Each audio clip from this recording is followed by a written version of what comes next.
എന്ത് ഭാവിച്ചുള്ള തുടക്കമാണ്? നേരത്തെ ഞാൻ നിന്റെ കാല് പിടിച്ച് പറഞ്ഞാണ് അവരുടെ മുമ്പിൽ വെച്ച് എന്നെ ഇൻസൾട്ട് ചെയ്യരുത് എന്നിട്ട് അവസാനം ഞാൻ എന്ത് തെറ്റ് ചെയ്തിട്ടാ നീ എന്നെ ഇങ്ങനെ ശിക്ഷിക്കുന്നത്? അവരുടെ മുൻപിൽ ഭാര്യയെ അനുസരിപ്പിക്കുന്ന ഭർത്താവാകാൻ ശ്രമിക്കുകയായിരുന്നു നിങ്ങൾ. ചായ കൊണ്ടുവരൂ, കാപ്പി കൊണ്ടുവരൂ എന്നൊക്കെ ആജ്ഞാപിക്കാൻ ഞാനെന്താ നിങ്ങളുടെ സർവന്റ് ആണോ? പക്ഷെ രോഹിണി, അറ്റ്ലീസ്റ്റ് നീ എന്റെ ഭാര്യയല്ലേ? So what? എല്ലാം ഞാൻ ആദ്യമേ പറഞ്ഞിട്ടുള്ളതാണ്. അനുസരിപ്പിക്കാനും ഭരിക്കാനും വരാൻ പാടില്ലെന്ന്. I will not tolerate it. Fantastic, അസലായിട്ടുണ്ട് വൈപ്പൊക്കെ, പ്രത്യേകിച്ച് മീൻകറി ഒക്കെ ഊർമ്മയുടെ കുക്കിംഗ് ആണ്. വരുന്ന വിവരം നേരത്തെ അറിയിച്ചിരുന്നെങ്കിൽ എന്തെങ്കിലും കൂടി കരുതുമായിരുന്നു. ഇതൊക്കെ തന്നെ ഇപ്പൊ ധാരാളമാണ് മോളെ. ആ മുട്ടക്കറി സ്വൽപ്പങ്ങി വിളമ്പിക്കേ. നോ ഡിയർ, കൊളസ്ട്രോൾ കൂടും. ഉത്തരവ്. അമ്മയുടെ എഴുത്തൊക്കെ വരാറുണ്ടോ? ഉവ്വ്, 2 ആഴ്ച കഴിഞ്ഞ് അമ്മ ഇങ്ങോട്ട് വരാന്ന് എഴുതിയിരിക്കുക. ആ, അമ്മ ഇനി മാറി മാറി രണ്ടിടത്തുമായിട്ട് നിക്കട്ടെ. കേട്ടോ മോളെ, ഞങ്ങൾ അവിടെ ഇരുന്നപ്പോ പെട്ടെന്ന് തോന്നി നിങ്ങളെയൊക്കെ ഒന്ന് കാണണമെന്ന്. Actually we wanted to give you a surprise. എന്നിട്ടെന്താ ഒരു മുന്നറിയിപ്പില്ലാതെ അവൾ ഇത്രയൊക്കെ ഉണ്ടാക്കില്ലേ? അതാണ് ഐശ്വര്യമുള്ള പെണ്ണുങ്ങളുടെ ഗുണം. Please send me that emergency file.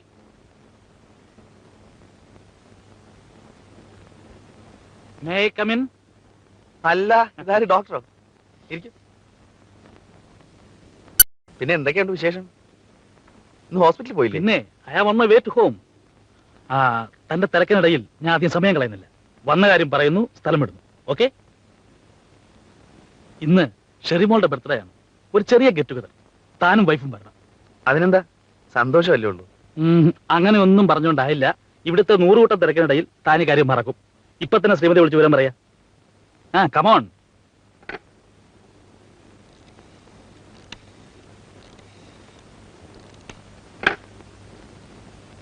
അതെ, ഞാൻ എവിടേക്കുമില്ല. പോകേണ്ടവര് തന്നെത്താൻ പോയാ മതി. ഓ, ഞാനത് മറന്നു. ഞങ്ങൾക്ക് ഇന്ന് വേറൊരു അപ്പോയിന്റ്മെന്റ് ഉണ്ട്. I M so sorry doctor. സാരല്ല, എന്നോട് എന്തിനു വിളിക്കുന്നു?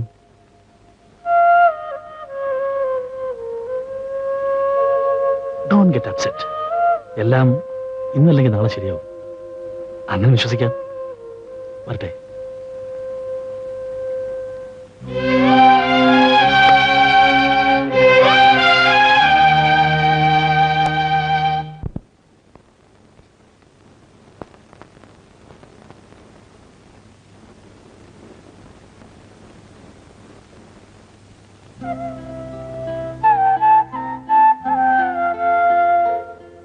ചിക്കൻ കറി അസലായിട്ടുണ്ട്. രോഹിണിക്ക് അല്പം കൂടെ വിളമ്പൂ. വേണ്ട. വേണ്ടെങ്കിൽ വേണ്ട, നിർബന്ധിക്കണ്ട. ഞങ്ങൾ വിളമ്പ് കഴിച്ചോളാം. അപ്പുറത്തേക്ക് പോയിക്കോളൂ.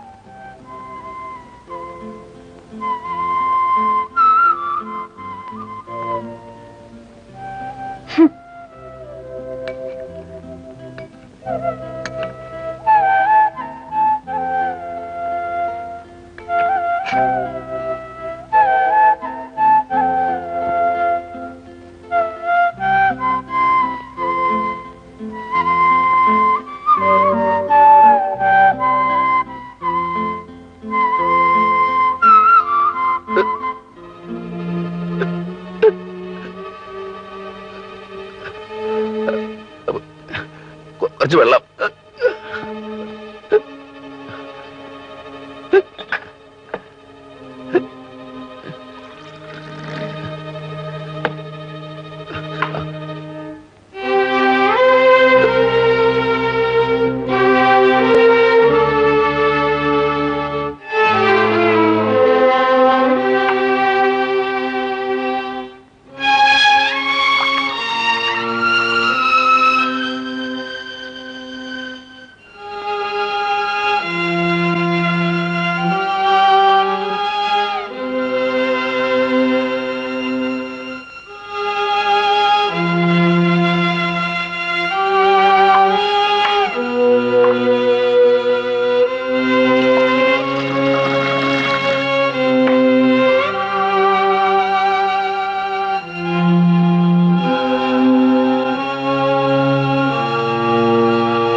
അയ്യോ മുത്തച്ഛ, മക്കളെ എത്രയായി? ദാ. പതുക്കെ പതുക്കെ മോനെ, പതുക്കെ. ടാക്സിയിലാണ് വന്നേ? ട്രെയിനിൽ വന്നു, അവിടെ ടാക്സി പിടിച്ചു പോകുന്നു. കാറിൽ പോരാമെന്നാ വിചാരിച്ചത്. പക്ഷേ ലോങ് ജേണിക്ക് ട്രെയിൻ മതിയെന്ന് ഇവിടത്തെ നിർബന്ധം. കാറിൽ അധിക ദൂരം യാത്ര ചെയ്താൽ ഞാൻ ഛർദിക്കും. ആ മോനെ, ഞങ്ങൾ രാജുവിന്റെ അവിടെ കേറിയിട്ടാ വരുന്നത്. കണ്ടോ കണ്ടോ, അത് പറഞ്ഞപ്പോ അവന്റെ മോഹം ഒന്ന് വാടിയത്. എന്റെ മോനെ, യാത്രക്കിടയിൽ ആദ്യം ടച്ച് ചെയ്യാൻ അവിടെ ആർന്ന് സൗകര്യം അതല്ലേ? എവിടെ ആദ്യം പോയാലും ഉണ്ണിയും രാജുവും ഒരുപോലെയാണെന്ന് അവൻ അറിഞ്ഞൂടെ? ആ മോനെ, രോഹിണിക്കുട്ടി എവിടെ?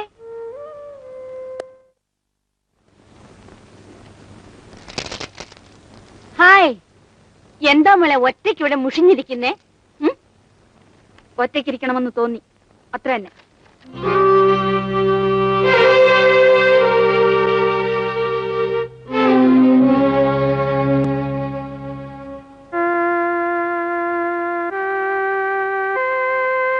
പിന്നെ എന്തൊക്കെ വിശേഷം വല്ലതും ഉണ്ടോ?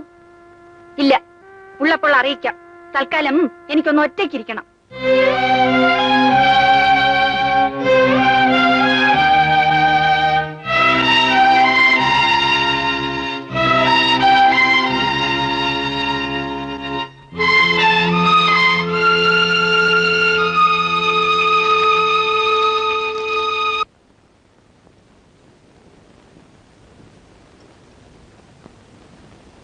മീൻകറി ഇരിപ്പില്ല ഇവിടെ?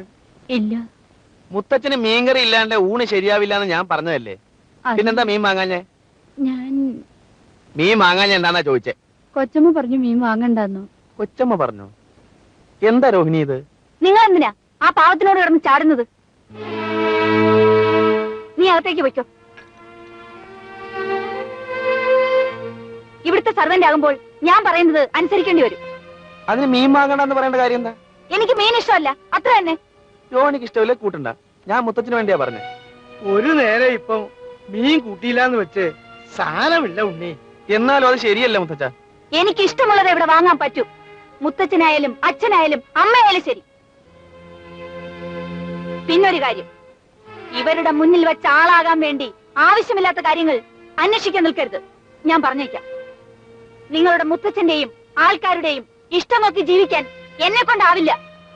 സംസാരിക്കുന്നത് ആരോടാണെന്നും ആരുടെ മുമ്പിൽ വെച്ചാണെന്ന് ഓർമ്മ വേണം. ഇല്ലെങ്കിൽ ഇല്ലെങ്കിൽ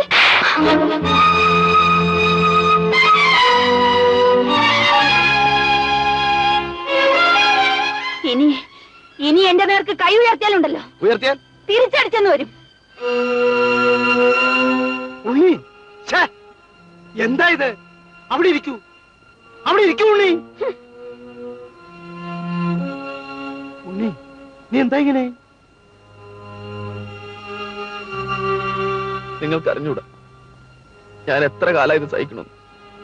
എല്ലാത്തിനും ഇല്ല ഒരു അതിർത്തിയൊക്കെ.